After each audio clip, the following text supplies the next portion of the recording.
Good evening, brothers and sisters. Good evening sa inyo. Sana si... Evening po. Good evening po. Good evening. Good evening, Sis May, Sis Good Brother evening po. Harry, Sis Lovely, Sis Juvic, Sis Nenning, Sis Melinda, Brother Ronnie, Sis Mel, Sis Steph, and Sis Yuyen. Good evening sa inyong lahat. Good evening Okay. po. Sis May, ikaw na mag-open ng prayer. Okay po, Doc Ninong. Okay. Let us pray. Sign of the cross in the name of the Father, the Son, the Holy Spirit. Amen.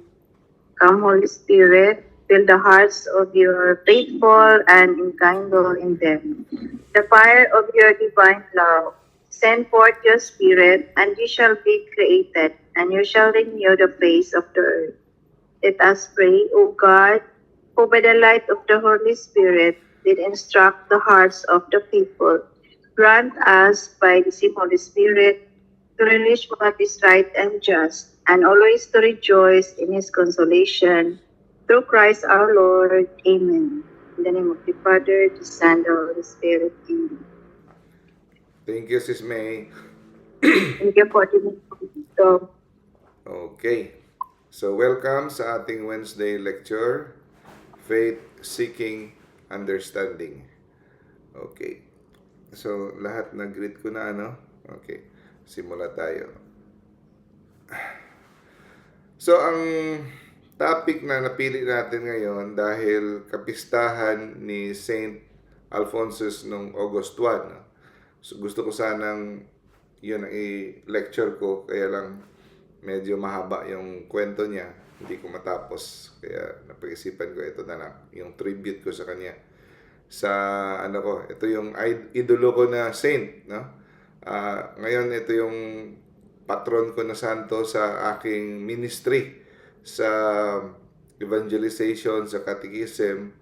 Kasi karamihan, no? Most ng source ko sa mga lecture ko galing sa kanya. No? Yung mga books niya about prayer, about the will of God, no? About Mama Mary. Grabe ang influence niya. No? Parang feeling ko parang siya ang professor ko. No? Professor na hindi kami nagkita. Na binabasa ko lang yung mga gawa niya. No? So, matindi itong si Saint Alphonsus Ligori. No? Heavy loaded ito. Kaya pag-isipan ko na bigyan siya ng tribute na the honor that he deserves. No? So si Saint Alphonsus Maria de Ligori is considered one of the greatest moral theologian in the history of the Catholic Church. If not the greatest, one of the greatest. No? And then siya ang patron saint ng mga moral theologian at ng mga confessors, mga pare na nagpapakumpisal. Siya yung patron saint. Kasi yung kanyang paraan sa pagbibigay ng kumpisal ay napakaganda. Siya yung nagbigay ng guide sa mga pare na ito. Ito yung mga libro niya, no? Glories of Mary, Practice of the Love of Jesus Christ, Visits to the Most Blessed Sacrament, The Great Means of Salvation and Perfection. Itong The Great Means of Salvation, ito yung pinagkunan ko ng mga topic natin sa prayer. No?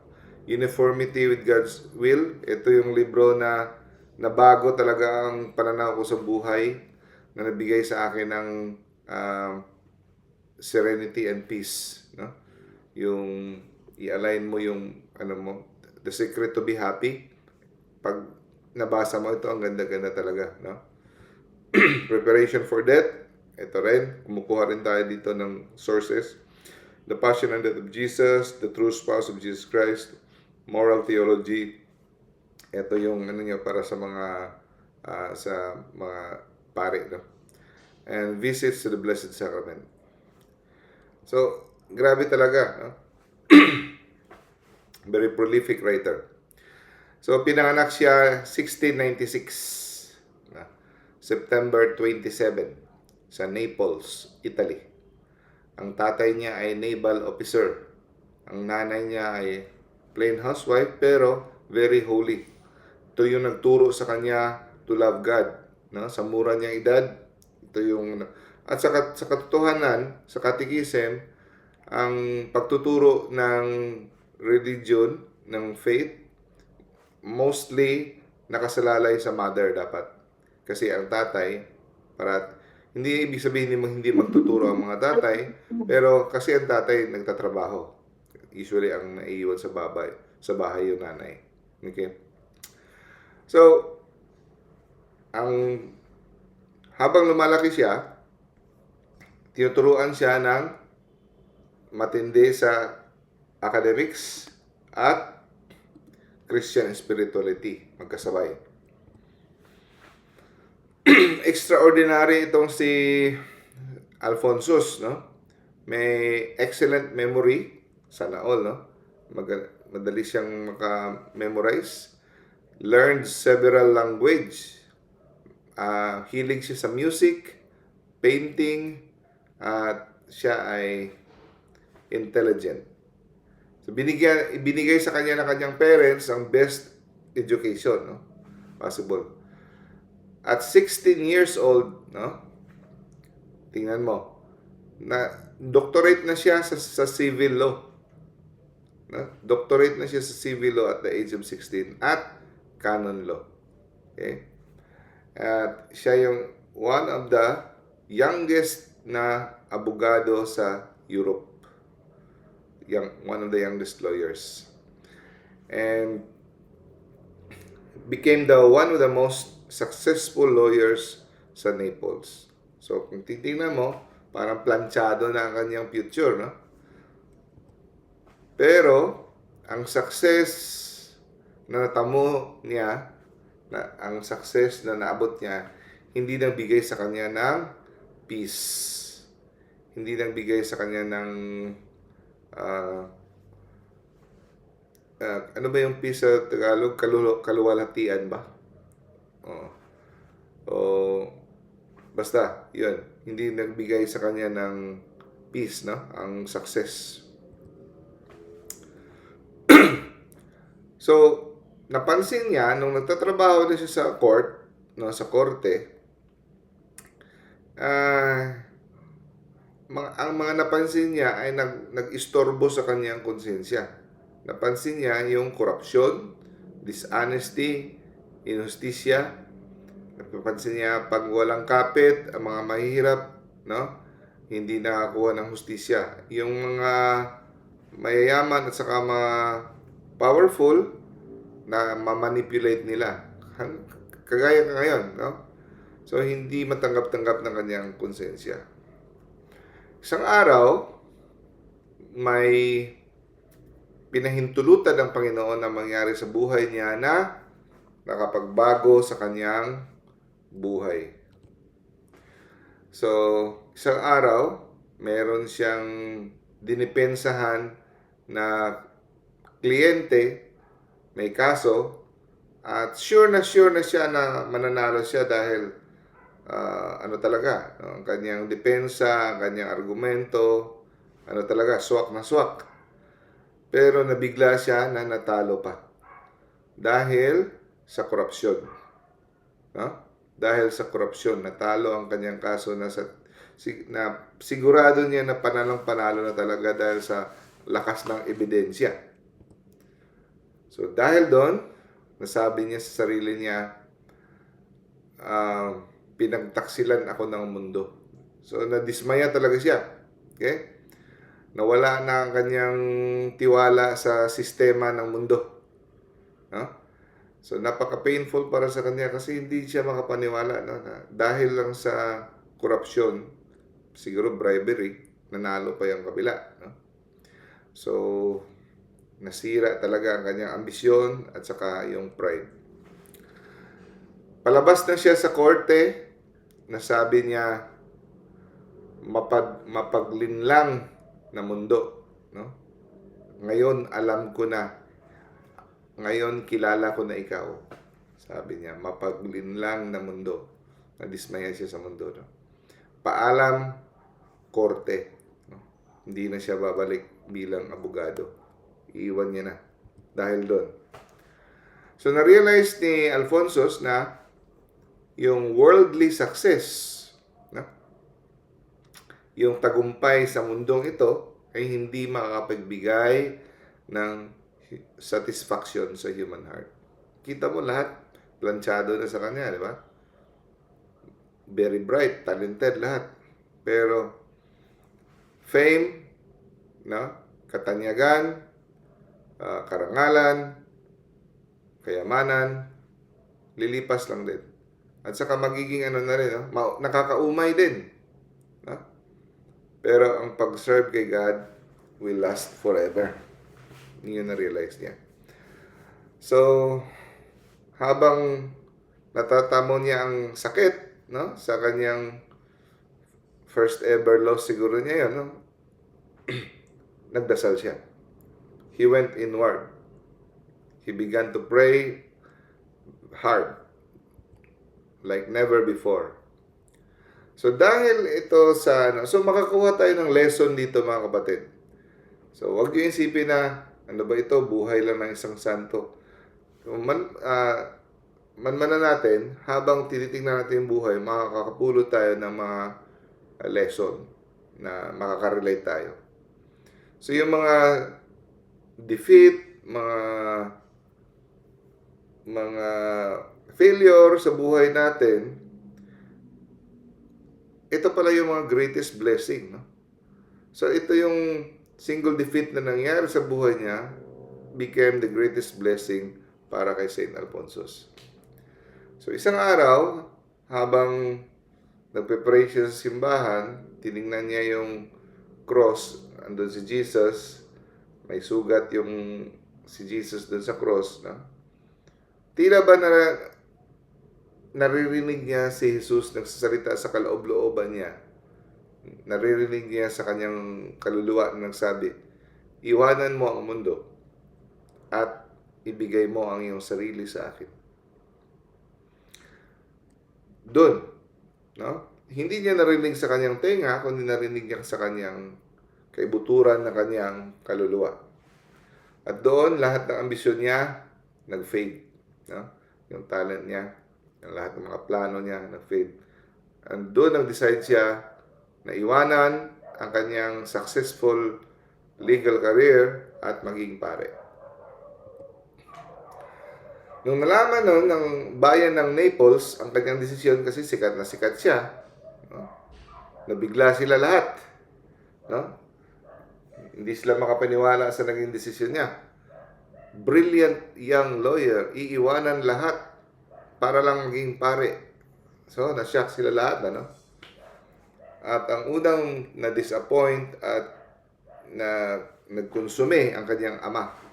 Sa malaki ang investment na binigay niya sa kanila, no? Mahal ang education. Hindi niya maintindihan kung bakit iwanan lahat ni Alphonsus, no? Pero naging he remained firm sa kanyang desisyon. Hindi siya nagpatinag, no? Kasi alam niya ang tumatawag sa kanya ay tinatawag siya ng Panginoon on something greater. So, sa katagalan, tinanggap na rin ng kanyang pamilya ang kanyang desisyon.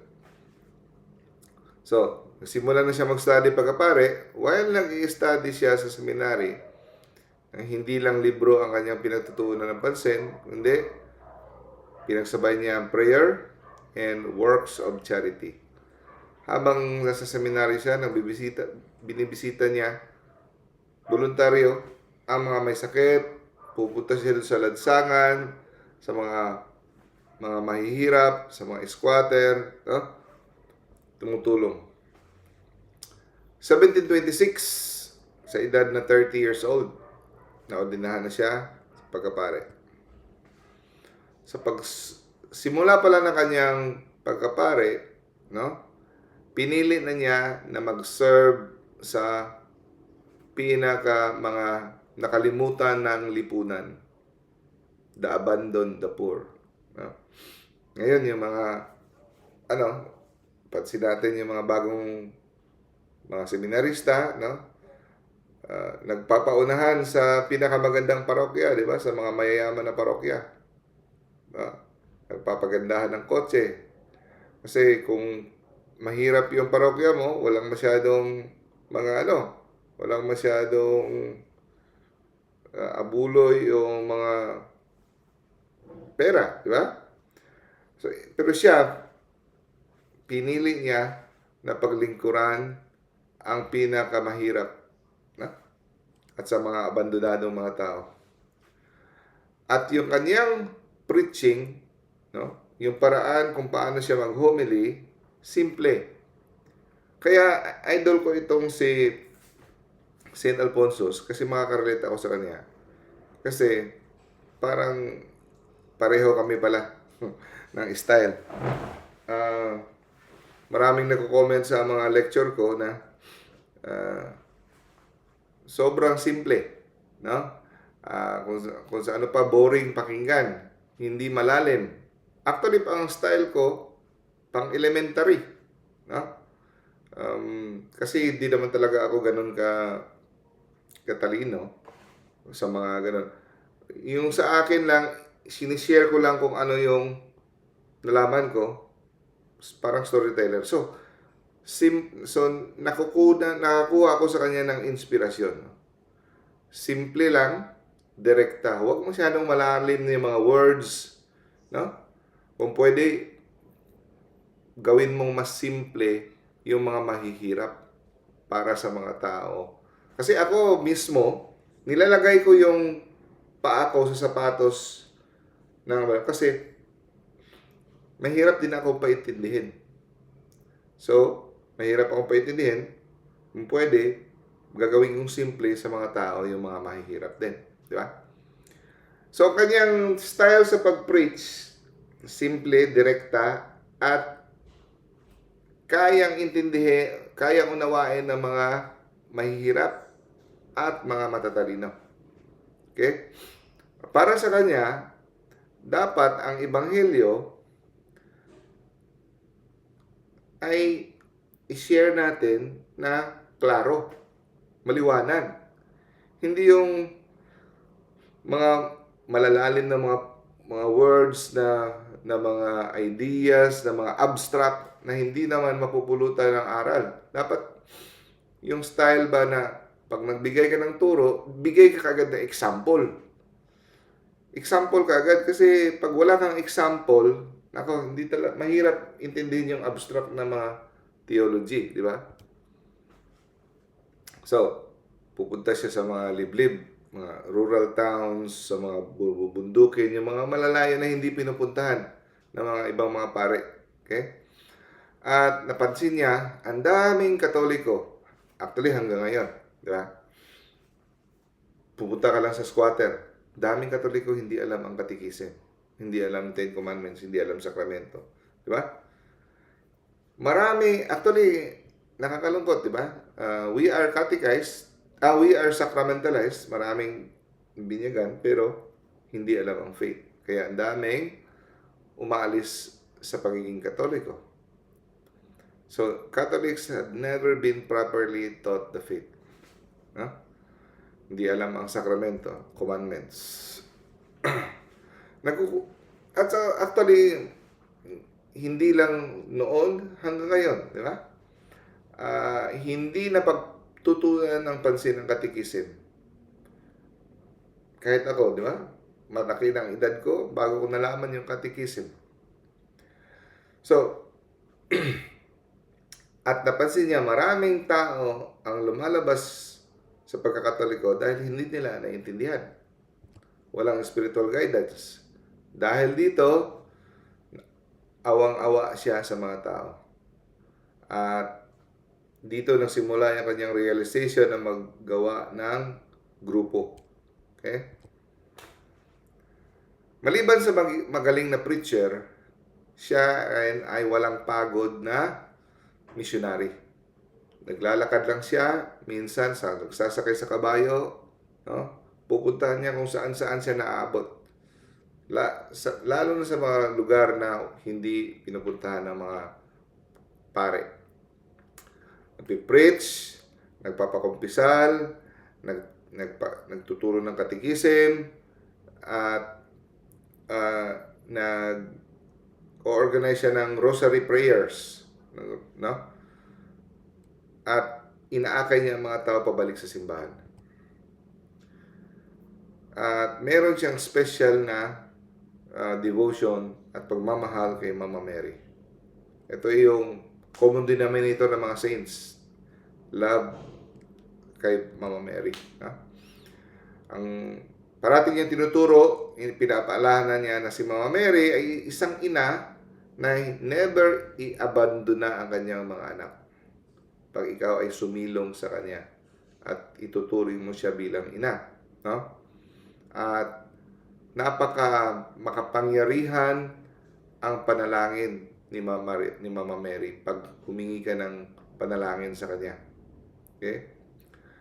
At pag ikaw ay ipinaubaya mo ang sarili mo kay Maria, dadalhin ka niya. Kahit sinong makasalanan, dadalhin niya pabalik sa kanya anak.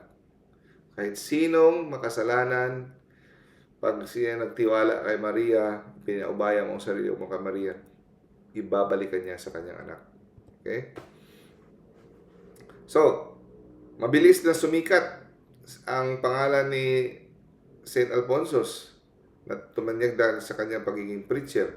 Pero, ayaw niya yung makilala siya. Ayaw niya yung mga recognition, yung mga awards. No? Takot siya na ang vanity ay magdadala sa kanya, no? Papalayo sa kanya sa evangelical humility. So, kung maaari, iniiwasan niya ang mga recognition. So, ito rin, lesson din sa atin to, no? Minsan, darating yung temptation na magtatampo ka, walang recognition sa simbahan, walang pare na sa'yo, no? Hindi kailangan yan. Trabaho ka lang, no? Trabaho lang. Salvation of souls. Hindi, kasi yung mga recognition na yan, kadalasan, yun pa yung sanhi na maglalayo sa'yo sa evangelical humility. Delikado. Okay? At para kay St. Alphonsus Liguori, tinuturuan niya tayo na ang tagumpay din ng mundo, worldly success, no? Ay hindi ang greatest achievement. Ang greatest achievement is salvation. Okay? Aanin mo, no? Aanin mo kung you gain the whole world and lose your soul. Anin mo yung limpak-limpak ang salapi mo. Successful ka sa iyong mga business. Dami mong naipon. But you lose your soul. Panandalian lang tayo dito. No? Lumalabas na yung mga arthritis natin. Lumalabas na yung mga sakit-sakit natin. Lilipas lang tayo dito. No? So, ang worldly success, hindi yun ang greatest achievement. Daming tao na may matalino, may talent, fame, pero empty, no? Empty, nag-blackout. Okay. So, empty without God. Totoo yan. Gaya, di ba, may sumikat ngayon nag-vlogger na, ewan ko kung napansin niyo, sabi niya, yung babaeng vlogger na, maraming mga, successful sa kanilang career, sa kanilang business, pero hindi religious. Totoo yun. Kasi hindi naman sukatan ang pagiging religious na ikaw ay magiging successful sa pera. Kasi ang kabaligtaran, ang sabi ni Jesus, di ba? Do not love the world or anything in this world. Ang promise lang ni Jesus, hindi ka niya papabayaan, hindi ka magugutom. Pero hindi niya man siya promise na yayaman ka. Ang sabi niya, huwag ka mag-alala ng kakainin mo dahil aalagaan ka niya. Hindi ka mababaliw sa gutom. Pero never siya nag-promise na yayaman ka. Kasi kung gusto mo imitation of Christ, si Jesus walang wala nga siyang, sabi niya, wala nga siyang malalagyan ng unan sa kanyang ulo. Wala siyang tahanan. Si Jesus mismo mahirap. Yeah. Now, balik tayo kay St. Alphonsus. He maintained an intense life of prayer. Yan ang sikreto niya. Intense life of prayer. Mataas na oras ang ginugugol niya in front of the Blessed Sacrament. Yun ang strength na kanyang ministry. Okay? Gusto mong maging successful ang iyong ministry, marami kang taong ma-convert ang kanyang, hindi yung ma-convert na galing iglesia, naging katoliko. Okay din yan, pero hindi yan ang pinaka-measure. Yung ma-convert siya from life of sin, na iniwanan niya ang kanyang buhay makasalanan at naging nagbagong buhay. Yun ang pinakamagandang success. No? Step 1, naakay mo siya from other faith, papunta katoliko, okay. Pero ang pinakamagandang, iniwanan niya. Huh? So kung gusto mo ganyan, success sa pag-aakay ng mga kaluluwa patungo kay Kristo, long periods in the Blessed Sacrament. Intense life of prayer. Hindi mo makuha sa, kahit memorize mo pang Bible, memorize mo pa yung Catholic Faith Defender na mga argumento, kahit memorize mo pa yung catechism, pag wala kang life of prayer, walang magbabagong buhay, no? Sa aakayin mo. Okay. And also, at the same time, si St. Alphonsus, no? Nagsimula siya magsulat. Kasi sabi niya, maraming mga tao na hindi ko maaabot sa aking travel. Hindi ko lahat mapupuntahan. Pero sa aking sulat sa libro, maabot ko sila.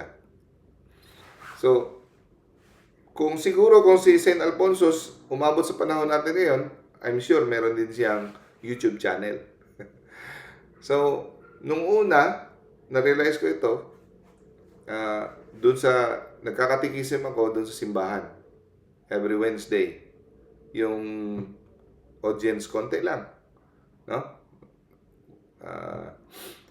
20, more than, minsan konti. Pero pagdating ng itong YouTube channel, maabot na ng libo-libo. So, parang narito na rin, no? Hopefully, mas maraming maaabot, maraming matutulungan. So, kung hindi natin kaya sila face-to-face, blessing din itong internet na ito. Maraming na naaabot, no? So, yung first na mga sinulat niya na libro about catechism and moral instruction sa faithful. Pero itong sinulat niya, naging valuable na reference ng mga pare at mga lay people. Unti-unti, naisipan niya, sana maging organized, mas formal, no? Maka-form siya ng congregation na ang purpose ng congregation na ipo-form niya, yung specialty ay pupuntahan yung mga mahihirap. Yun ang focus, yun ang gusto niya, no? So sa sinimulan niya na maraming obstacle, maraming misunderstanding sa early phase. Maraming nag-criticize. Una sa lahat, ang criticism sa kanya, no, ay sobrang simple ang kanyang pananalita. Hindi scholarly. Di ba? Pupunta ka ng seminaryo, pag binasa mo yung mga theology books, malalalim. Maraming nagpuna sa kanya, especially mga pare sa loob ng simbahan. Ano ba to? Yung parang pang grade 1, pang barok, yung simpleng-simple, parang hindi nakaka-impress, no? At saka magtatayo ka ng congregation. Pero hindi siya nagpatinag, no? Para sa kanya, ito yung pinaka-epektibo na maaabot ang puso ng mga tao. Hindi kailangan yung puro na ng utak. Importante maaabot mo yung puso, no? Hindi mo kailangan magpa-impress. Ang importante, lulusot yung mensahe mo sa puso't isipan ng tao, di ba? Hindi lang yon. Ang bakit effective si Saint Alfonso? Dahil nag-i-immerse siya sa tao. Nakikihalubilo, no? Alam niya kung anong kailangan, anong problema ng mga tao kasi nakikisalamuha siya. Para sa kanya, evangelization, hindi lang puro preaching, kundi acts of charity. Tumutulong ka. Yun ang pinaka-effective na evangelization. So, nag-organize siya ng mga collection, no? Para sa mga mahihirap at in-encourage niya ang mga mayayaman na magbigay. So, ang kanyang spirituality ni St. Alfonso is deeply rooted about God's mercy. Parang kay St. Faustina rin, no? Divine mercy. Mercy, awa ng Diyos. Kung titingnan mo at first si St. Alfonso, parang stricto kasi yung moral theology niya, mortal sin, ito, mga moral theologian no? So, kung saan pa parang moralista, parang sa tingin mo, parang legalistic. No, hindi. Kabaligtaran. Si St. Alfonso Liguori, nakasentro sa awa ng Diyos ang kanyang mensahe. Para sa kanya, walang mapupunta sa impyerno kung as long, no? Basta magsisisi lang ang tao, no? Walang taong masasabi mong walang pag-asa, no? Basta habang may buhay ay siya ay masinsina na magsisisi at magtiwala sa grasya ng Diyos. Magtiwala sa grasya ng Diyos. Kaya tinawag siya na Apostle of Hope para sa mga makasalanan. No? So, parati siya fasting, pipinitensya, ang konti lang yung tulog niya, ginugugol niya parati sa prayer and study. Always prayer and study. Bakit niya nakayanan ang mga disiplina niya? Ang pinaghuhugutan niya ng disiplina niya, yung kanyang pagmamahal kay Kristo at naglalagablab na desire para maging banal. No? So, ang kanyang style bilang confessor, ganito. Kinocombine niya ang hustisya ng Diyos at ang pagmamahal, yung awa. Kinocombine niya. Prudence and firmness. No? Kaya, paborito siyang pinupuntahan ng mga tao para magkumpisal. Kasi hindi siya nagtataboy, hindi siya nagkukundina, hindi siya nagja-judge, no? Para siyang totoong ama na maawain. Pero hindi niya tinatakpan ang kasalanan. Ang kasalanan ay kasalanan na kailangang pagsisihan, pero hindi siya nagkukundina at nagja-judge, no? Yun ang kanyang sikreto. So, pupunta siya sa mga mountainous area, sa Kingdom of Naples. Konti lang mga pari na pupunta doon. So, ganun pa rin. Ganun mga problema. Mga tao lang alam. Lalo na ang desisyon niya ay naging firm na magtayo ng congregation nung na-meet niya yung mga shepherds sa lugar ng Scala. At sinabi nila na hindi kami napupuntahan ng mga pare, hindi kami nakakatanggap ng Holy Communion at misa. So doon niya na-realize na kailangan niya talagang magtayo ng congregation. His decision became even stronger. Huh? So, sabi niya sa isip niya, ang mission ko ay to bring Christ to the most abandoned. Madali lang magdala kay Christ sa mga taong dito sa syudad. Pero mahirap yung kanyang masyadong ambisyoso. sa mga inabandona, sa mga mababaho, sa mga walang edukasyon, sa mga ang hirap doon, ha? Ang iba pa nun, mga kriminal, mga mapanganib. Pero yun na sa kanya. Ang mission ng Redemptorist, no, is to bring the Christ to the most abandoned. So, ang pangalan ng kanyang congregation na itatayo ay Congregation of the Most Holy Redeemer. Okay? So, sino ang hadlang sa kanyang mismo kapwa niya pare, no? Mga ecclesial authorities, ng iba obispo, no? Kasi sobra daw mapangahas, sobrang ambisyoso ang kanyang iniisip, no? Pero hindi siya nawala ng pag-asa. Ang sabi niya, sige lang, nagtitiwala ako na kung ito ay kalooban ng Diyos, ito ay magtatagumpay. No? Kung ito talaga ay kalooban ng Diyos. Finally, November 9, 1732, nataguyod niya, no? Natatag niya ang Congregation of the Most Holy Redeemer.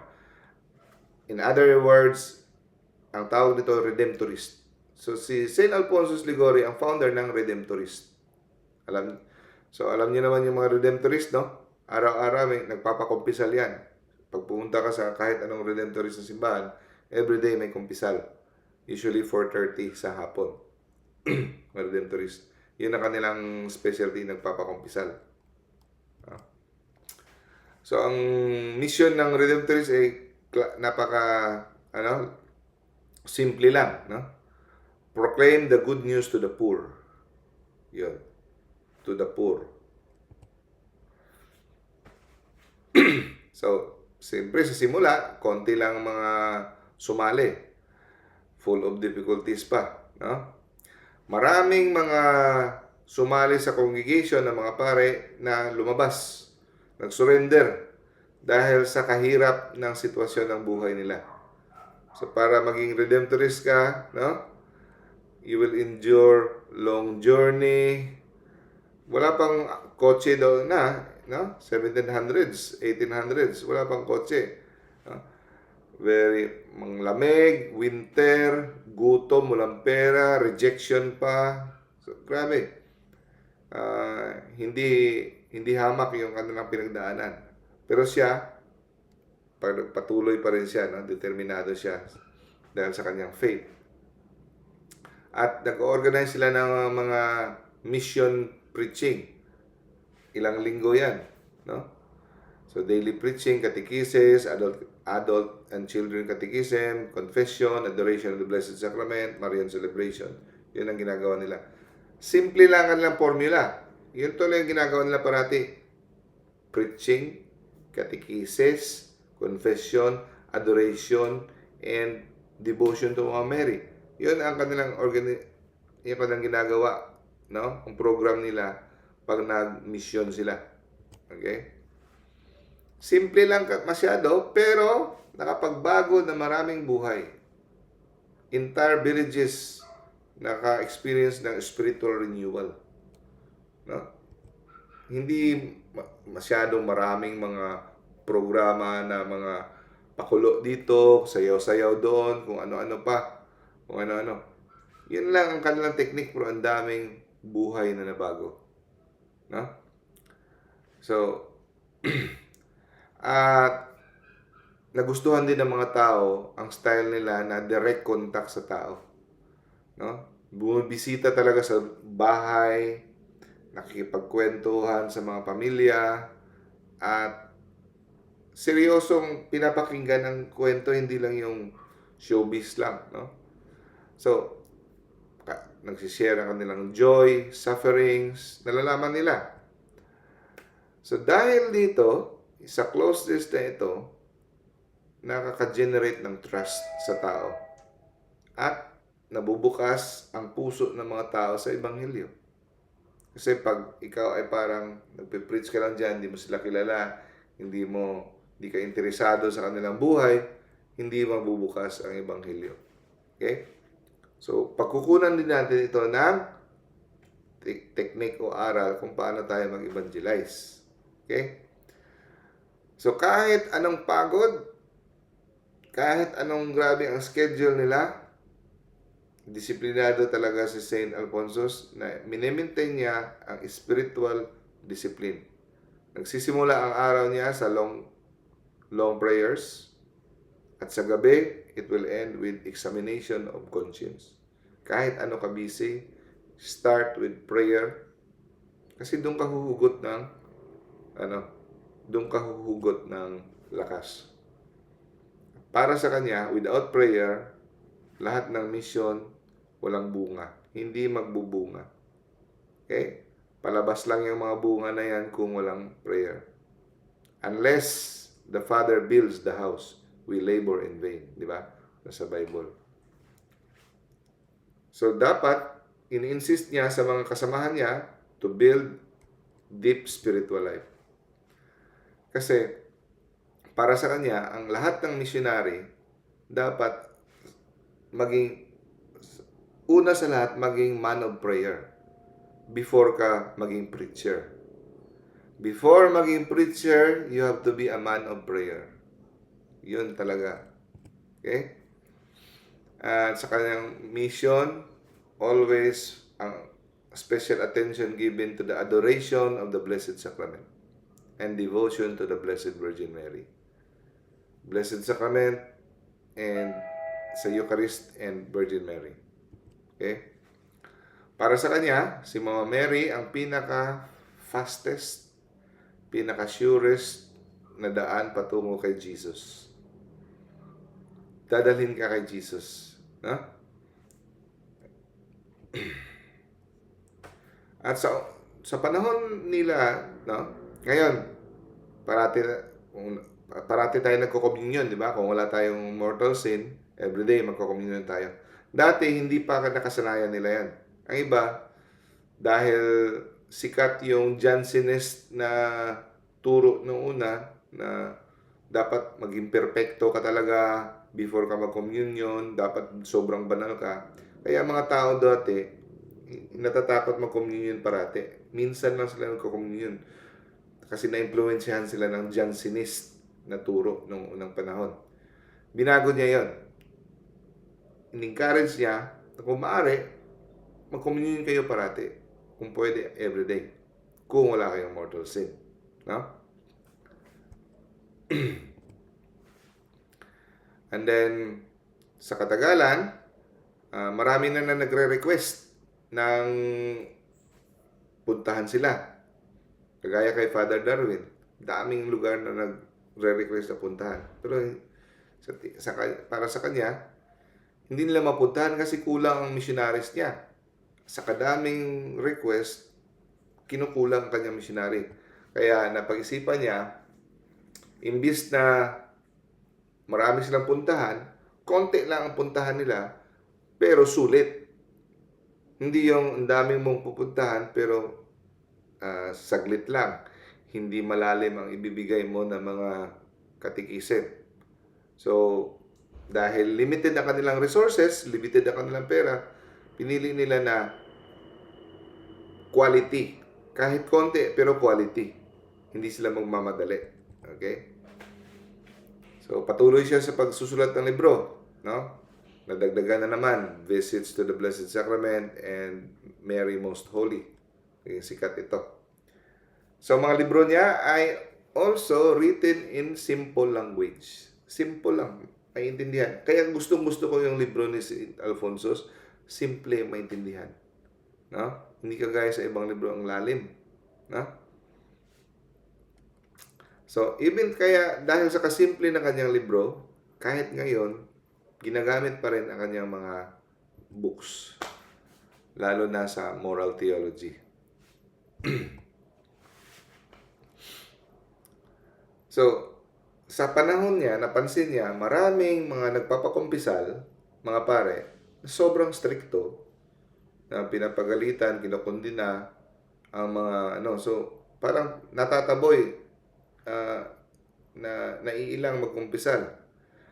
At, meron ding mga pare, sa panahon niya, at sa panahon din natin ngayon, may ganun din, na sobrang lax parang pag nagkumpisal ka, parang sasabihin na, ay, okay lang, hindi naman kasalanan yan, okay lang. So, hindi rin maganda. Sobrang higpit, sobrang stricto, hindi maganda. Sobrang, ano rin, maluwag, hindi rin maganda na parang hindi miniminimise mo na ang seriousness ng kasalanan. No? So, kinumbay niya. Hindi masyadong stricto, pero hindi rin pinapa-relax, hindi rin maluwag, no? So, parang tatay, pero hindi nagko-compromise, hindi kinokompromiso ang katotohanan. Kasi pag kinompromiso mo ang katotohanan, sabihin mo, okay lang yan, hindi naman kasalanan yan, naintindihan ni Lord, delikado. Pero hindi siya nagkukondina. Inaakay at ginaguide niya. Okay? Balance approach. Yun sa kanya. Ni-unite niya yung firmness sa tenderness. Okay? So, yung mga redemptorist missions, una, maraming mga successful fruits. Okay? Yung mga taong lumabas sa simbahan, bumalik. No? Mga pamilya na nagkawatak-watak, nagkaisa. No? So, doon niya nakita na this work is truly from God. So, as years passed, marami nang sumali. Marami ng mga pare na sumali. Dumami na rin ang kanilang mga houses, Redemptorist houses. Ang congregation nila lumapad na rin. Pero, sa lahat ng ating mga gawain, meron talagang mga obstacles. Marami talagang mga mag-iintriga, marami talagang sasalungat. At again, ang sumasalungat at humahadlang, mga ecclesiastical authorities, mga pare at obispo. No? Ganun talaga yan. No? So, hindi talaga naman smooth sailing ang ating marami talagang challenges. No? Kasi, again, ang preaching niya is masyadong simple. Minsan kasi, sa tingin ko, ang sa likod ng mga yan, pride yan eh. No?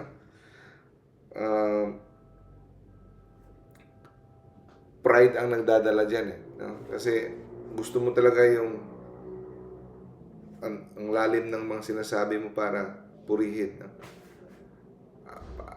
Anong purpose ng malalim at hindi naman naiintindihan, di ba? And then, at saka, ito rin yung puna sa kanya ng mga ibang mga pare na bakit masyadong ginugugol niya ang sarili niya sa mga lugar ng mga mahirap at hindi niya binibigyan ng oras ang mga mayayaman na parokya. So, doon tayo kukuha ng mga donasyon, mga suporta. Hindi niya napagbibigyan ng pansin ang mga mayayaman na parokya at puro lang sa mahihirap. 'Yun ang puna sa kanya, no? Pero sabi niya, bakit ko gagawin 'yan? Si Kristo nga pumunta dito, 'yun ang pinili ang mga mahirap, na ang napabayaan. So hindi siya nagbago. Hindi niya binago ang kanyang estilo, no? So ang mission ng mga Redemptorists ay simple lang. Ito, Jesus in the Eucharist, no? Love for the Virgin Mary, compassion for the poor, at ibalik ang mga tao pabalik. Galing sa kasalanan, buhay kasalanan, pabalik kay God. No? So, sa kanilang congregation, always walang pera. Kulang ang pera. No? Ang mga missionaries nila, halos walang pagmamayari. No? Pero hindi nag-worry. Never nag-worry si St. Alphonsus. Kasi sabi niya, God will provide. If we are doing God's work, God will provide. Pero sa totoo lang, yes, wala silang halos pera. Pero pagdating sa mga kailangan talaga nila, like pagkain o ano yung pinakailangan, never silang nagkulang. No? So, mission, ang damit nila, simple lang. Ang pagkain nila, very, very simple. no? Wala silang mamahaling damit, wala silang mamahaling pagkain, walang pagod, walang tigil sa pagtatrabaho, no? At hindi sila naghahangad ng comfort at recognition. Iyan ang kanilang spirit. No? So, bakit pinapakinggan ng mga tao ang kanilang preaching? Kasi nakakita ng mga tao na simple ang kanilang buhay. Di ba? Hindi naman tayo nag-ano, pero ngayong panahon, hindi naman lahat, pero maraming pare nagpapasikatan, nagpapagandahan ng kotse. No? Nagpapasosyalan, nagpapapugihan. So, at hindi mo nakikita sa kanilang buhay, so, paano tatanggapin ang message mo ng tao pag hindi nila nakikita na pinapractice mo? Hanggang salita lang. Okay? Pero, ang mga missionaries ni St. Alphonsus, tinatanggap ang kanilang message dahil they practice what they preach. Ganon. Pero, hindi ibig sabihin na hindi na natin tanggapin pag may mga pasaway na mga pare. Ang sabi ni Jesus sa Bible, do what they say, but do not follow what they do. Tanggapin, sundin pa rin natin, kahit alam nating hipokrito ang nagsasalita. Kasi, obedience to Christ tayo. No? So, nagsimula na rin na mag-deteriorate ang health ni St. Alphonsus. Ang kanyang mabigat na cross, alam nyo, arthritis. At siguro sa panahon na yun, di pa alam, hindi na siya nakakita, may dahan-dahan ng nabubulag. Katarata siguro yun. No? Pero, travel pa rin siya ng travel. Pupunta pa rin siya. No? So, ang dami yung health niya, hindi na maganda, pero humuhugot siya ng lakas sa prayer. So, walang pagod pa rin siyang nagsisikap na makatanggap ng recognition sa Santo Papa, ang kanilang congregation. Finally, 1749, officially approved yung Congregation of the Most Holy Redeemer o Redemptorist. Inaprubahan ng Vatican. No? So, saya-saya nila dahil pag may approval sa Santo Papa, maging malaya na kayo at mas lalong confident na kayo na gumalaw. Okay? Nagkaroon ng stability. 1762, 65 years old siya, nabigla na siya. Tinawag siya ng Santo Papa at ginawang obispo. Sa panahon na yon, may sakit, marami na siyang sakit. Ang dami niyang trabaho. Ginawa siyang obispo sa Diocese of Santa Agata Ligotti. Una sa lahat, ayaw niya maging obispo. Kasi gusto niyang makisalamuha sa mga mahihirap doon sa village. Ayaw niya. No? Gusto niya mag-preach sa mga small village. Ayaw niya yung magara na role ng obispo. So sa una, tinanggihan niya, pero napag-isipan niya, after much prayer, tinanggap niya ang pagiging obispo, hindi dahil gusto niya, hindi ang inisip niya, obedience to the church is obedience to God. No? So, dapat i-obey niya ang church. Kasi pag nag-obey ka sa church, you are obeying God.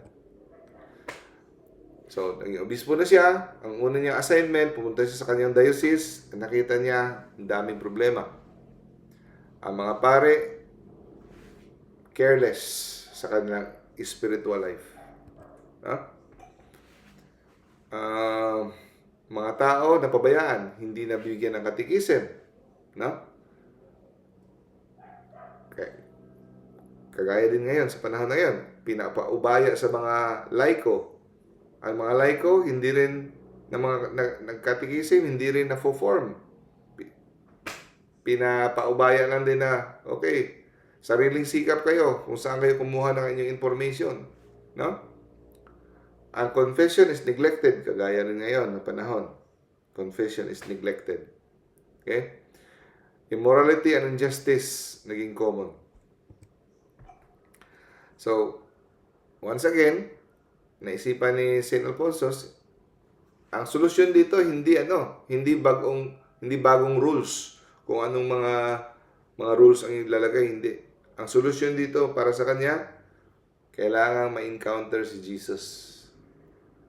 Hindi rules, bagong rules ma-encounter. So, binisita niya kada parokya, isa-isa. Kinausap niya mga pare, no? Organize siya ng retreat ng mga pare at encourage niya sa mga pare ang dapat magkumpisal parati at mag-Holy Communion parati. No? At ang kanyang greatest concern, ang gusto niya mangyari sa mga pare niya is holiness. Holiness of the priest. At parati niyang binabalik-balik sa mga sinasabi sa mga pare, hindi kayo makakaakay ng mga tao papunta sa langit kung hindi kayo magsisikap ng personal holiness. No? Pag walang personal holiness, hindi kayo magsisikap ng holiness, hindi kayo makakaakay. No? You cannot give what you do not have. Nemo dat quod non habet. You cannot share Christ if you do not have Christ in you. No? So, in-encourage siya mga pare, under sa kanya, no? Study the faith carefully. Pray faithfully. No? Pag gumawa kayo ng homily, clear, well-prepared, no? Hindi yung kung kailan nyo lang pumasok sa isip nyo. Preach clearly, no? Gumawa ng well-prepared homily at mamuhay na ayon sa Ebanghelyo. Ang buhay niyo ay naaayon sa Ebanghelyo. So, ang kanyang moral theology, bakit niya nasulat yon? Bunga ito ng kanyang experience sa kanyang pakikisalamuha sa mga tao. Pastoral experience, no? So, ang punto ng moral theology na gawa ni St. Alfonso, ang pinaka-purpose niya is the salvation of souls. Kaligtasan, no? Kaligtasan, hindi yung papagandahin ang iyong loob, kundi kaligtasan ng kaluluwa. Dapat daw ang pare sa kumpisal ay parang doktor, no? Nagagamutin yung sugat, hindi yung ikukuddan ka at itataboy ka. No? Tutulungan ka, aakayin kang magamot yung sugat. Kasi pag masyadong istrikto ang pare sa kumpisal at matataboy mo, baka hindi na babalik forever. No? At winawarningan niya rin na wag ring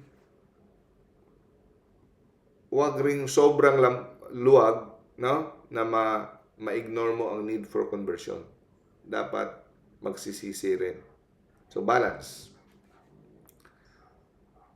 So, ito yung mga dagdag ng mga libro niya. Yung Glories of Mary na libro is until now is the most popular book, Marian book, no, in history, The Glories of Mary.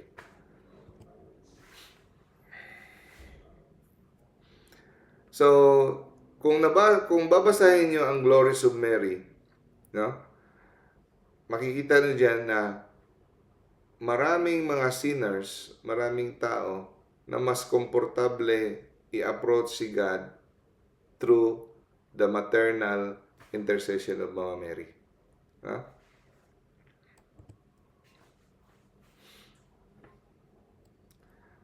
So, hindi lang mga pare at obispo ang humahad lang sa kanya, mga civil authority.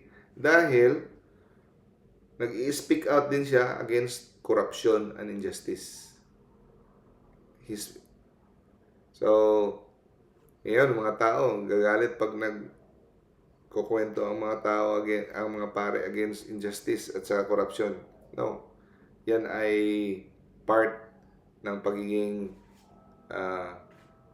preacher, no?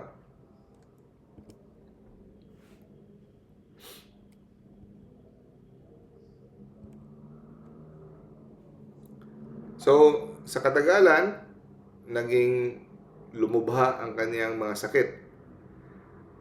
Ito yung grabing krus niya, no? Sinabi natin kanina, yung kanyang arthritis. Alam niyo ba na ang kanyang arthritis ay sobrang masahol ng kanyang arthritis na ang bone niya sa leeg nag-deform na ang kanyang baba dumikit na sa kanyang dibdib. Kaya pag nakita niyo yung painting niya, yun ang itsura niya. Nakabaw parati. Kasi etong baba niya nakadikit na sa kanyang dibdib dahil ang kanyang buto ay nag-misalign na. Hindi niya na maangat. Ganon na lang siya parati. Isipin niyo, imagine, 24 hours ganon ka. Dahil dyan, nagkaroon na ng mga ulcer ang kanyang dibdib or sugat, pilas doon sa kanyang. So, imagine, everyday yun. At saka, hindi pa siya halos na makakita. At napakasakit ng kanyang arthritis sa kanyang leeg. Ganon for ilang years iniinda niya. No? Making reading and writing almost impossible. Okay? So, binubuhat na lang siya wala pa ng wheelchair, nakaupo siya, binubuhat na lang siya para magmisa, ganon. Pero, sa grabe na pain na iniinda niya, he remained joyful. No? He remained joyful. 1775, at the age of 79, nag-request siya na pwede ba siyang tumigil na sa pagka-bishop. Pinayagan naman siya ng Santo Papa at bumalik siya sa kanyang pagpe-preaching doon sa village. No? Hindi niya nakaya ang missionary work kasi dahil sobra na ang sakit niya. Nag-serve siya through prayer, magbibigay ng spiritual advice at magpapakumpisal. Pero nung malapit na siyang mamatay, no? Matanda na siya, ito yung pinakamalaki, pinakamasakit na dagok sa kanyang buhay. Yung disagreement inside the congregation. So, dati kasi may Neapolitan states at saka papal states. So, nahati yung mga congregation ng mga congregational houses, ang iba sa Neapolitan house states, ang iba doon sa papal states. So, hindi na tayo mag-dwell doon kasi komplikado. One day, pinapirma siya kasi hindi siya na makakita ng dokumento na nagbibigay ng pagsasang-ayon sa mga political na arrangement sa kanyang congregation. Basta ang nangyari, umabot ito sa Santo Papa at akala ng Santo Papa ay parang sumalungat siya. Pero yun pala, ang pinapirma sa kanya, binago ng isa sa mga kasamahan at nagmistulang na sumalungat siya sa Santo Papa, parang gano'n. Ang resulta, para siyang natiwalag sa kanyang congregation. Hindi na siya ang may control. Tinanggal siya sa control ng Redemptorist. So, ang sakit-sakit nun, no? Sobrang sakit, pero hindi siya nagtanim ng galit. Okay? Hindi siya nagtanim ng galit. Instead, he continued to pray for the members of the congregation. Kung sa para bang nagkudita sa mga reforms, siguro ayaw ng mga reforms sa mga pare niya. Sinikreto, pinapirma siya ng isang dokumento na parang sumalungat sa Santo Papa. Parang ganon. At tinanggalan siya ng authority sa kanyang congregation. So, para kay St. Alphonsus, no? Ito ay another lesson about detachment. Di ba we have to detach ourselves from the world? So, ginawa niya lahat, buong buhay niya, binigay niya sa simbahan. Di ba? Ilagay niyo ang sitwasyon niya sa sitwasyon niya. Binigay mo lahat, inuul mo lahat ng buhay mo sa simbahan. Pero ngayon na malapit na matapos ang buhay mo, no? Matatanggal ka sa parang mawalang saysay kasi mawala yung congregation na tinatag mo, di ba? He had to surrender even the congregation na he had founded. Pero para sa kanya, sabi niya, itong trials na ito, pagsubok na ito ay sign ng pagmamahal ni God, no? Na para sa isang totoong disciple ni Christ, we must be ready to carry the cross. Di ba? So, sa palabas, di ba? Good ending, tapos nagtatag ka, tapos successful. Ito sa kanya. Para siya pa yung tanggal sa kumpanya na tinatag niya. Parang gano'n, di ba?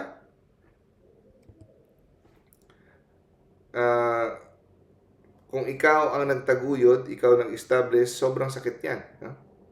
Alam niyo ba na hanggang siya ay mamatay, he remained separated from the congregation. Hindi niya naabutan, nakita yung success in 1787. Sobrang sakit hanggang sa iyong kamatayan. So, ang lesson na makuha natin dito mga kapatid, we must be faithful to God, no? Kahit hindi natin makita ang resulta sa bunga ng ating pinagsikapan. Hindi kailangan makita mo sa kabilang buhay, yun ang importante. No? Hindi mo kailangan makita ang fruits ng iyong pinaghirapan. 'Di ba sabi sa Bible, ang iba ang nagtanim, ang iba ang aani. Iba ang aani ng iyong pinaghirapan. Okay lang 'yan. Okay? So, ang lesson na nakuha ni Saint Alfonso is magtiwala lang siya sa Panginoon na itong gawain na ginagawa natin ngayon belongs to God and not ours. Yung iba, di ba? Ako nagtayo ng charismatic renewal na to, tapos wala na ako. Magpapatayan tayo. Ako nagtayo ng community na ito. Ako ang nag-organize nito. At mapait sa puwera pa ako. Magkakamatayan tayo. Yung iba, di ba? Hindi. This work belongs to God and not to ours. Yun ang lesson natin. So, he spent all his life building God's work. Pero sa malapit nang matapos ang buhay niya, tila ba kinukuha ni God? It seems God will take away his work from him, no? Pero na-discourage ba si St. Alfonso? Hindi. He continued to trust, pray, and suffer patiently. No? So, itong story ni St. Alfonso is not about story of failure. It is a final lesson of humility, obedience, and detachment. Kahit sa pinaghirapan mo about the Lord na mga ministry, you have to be detached. Kay Jesus ka lang ma-attach. Hindi ka dapat ma-attach kahit sa iyong gawain. You have to trust in divine providence. At alam nyo, nung siya'y namatay na, dun pa lang na-solve ang problema sa kanilang congregation. At dun pa siya pinarangalan na the true founder of the Redemptorist. So, kita mo, kahit hindi mo man nakita ng buhay ka pa ang resulta, paparangalan ka talaga ni Lord. Maghahanap talaga ng paraan si Lord na paparangalan ka. Hindi mo kailangang maabutan na buhay ka ang fruits of your labor. No? So, sa final years ni St. Alfonso, he continued to write books. No? And he continued to hear confession kahit halos hindi na siya makarinig, hindi na siya makakita, sobrang pain, no? Ang devotion niya rin kay Mama Mary ang nabibigay ng strength sa kanya. He prayed the rosary daily, no? And meron siyang small image ni Mama Mary na parating hawak-hawak niya at hinahalikan niya, no?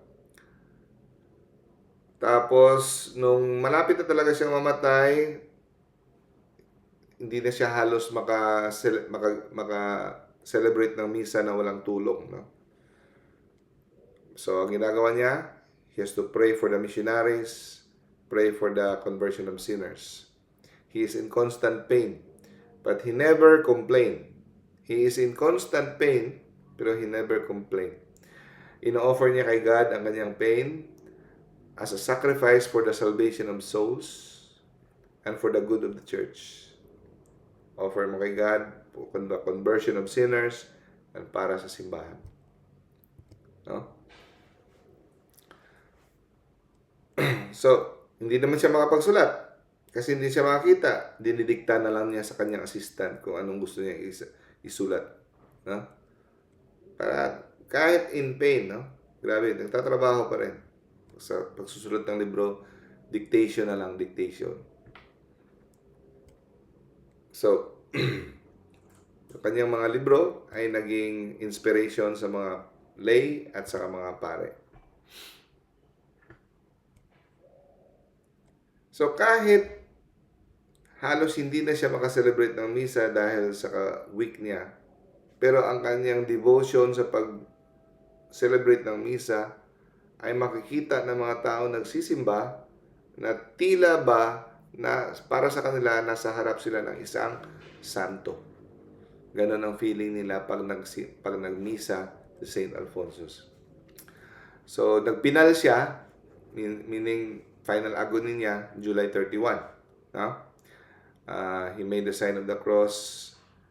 He made a prayer of complete surrender to Mama Mary and Jesus. And on August 1, 1787, 91 years old, namatay siya. Okay? Pinalibutan siya ng kanyang mga confreres, mga kasama niya mga pare. At nabalitaan ang kanyang kamatayan, no? Nalungkot ang buong Naples, no? Daming pumunta ng mga pare, nagpasalamat sa kanyang contribution, no? At ang kanyang holiness lumaganap na before pa siya namatay. So, August 1, namatay siya. Beatified September 15, 1816 by Pope Pius VII. Canonized as a saint by Pope Gregory XVI on September 26, 1839. At diniklara siya na one of the doctor of the church, no? On 1871 by Pope Pius IX. So, bakit siya doctor of the church? Dahil sa kanyang contribution sa mga theological writings niya, especially in moral theology. Yeah? So, honored siya na patron saint of the confessors and moral theologians. Dahil sa kanyang pag-combine sa compassion with truth. Truth with compassion. Yun ang kanyang sikreto. So, hanggang ngayon, yung moral theology na yung libro, ginagamit pa rin hanggang ngayon. So, patuloy ang mga Redemptorist missionaries to preach sa mga neglected, sa mga poor, no? At patuloy pa rin sila sa pag-emphasize sa adoration of the Blessed Sacrament and devotion to Mama Mary. Kung makabili kayo ng libro, actually, hindi mo na kailangang bilhin yung mga libro na sinabi ko kanina, pinakita ko. Halos lahat makikita mo sa internet, libre, PDF file, hanapin mo lang, babasa mo ng libre. No? Pero kung gusto niyo talaga ng physical book, pwede kayo mag-order. And si St. Alphonsus ang may sabi nito, sabi niya, know also that you will probably gain more, no? Marami kang makukuhang benepisyo to pray in front of the Blessed Sacrament kahit 15 minutes kumpara sa ibang mga spiritual exercises of the day. Kasi in front of the Blessed Sacrament. That is Jesus. Huh? That is Jesus. Kaya, after morning mass, kami ni Mrs., diretso kami sa Blessed Sacrament. And then we pray. No? At least 15 minutes. At least.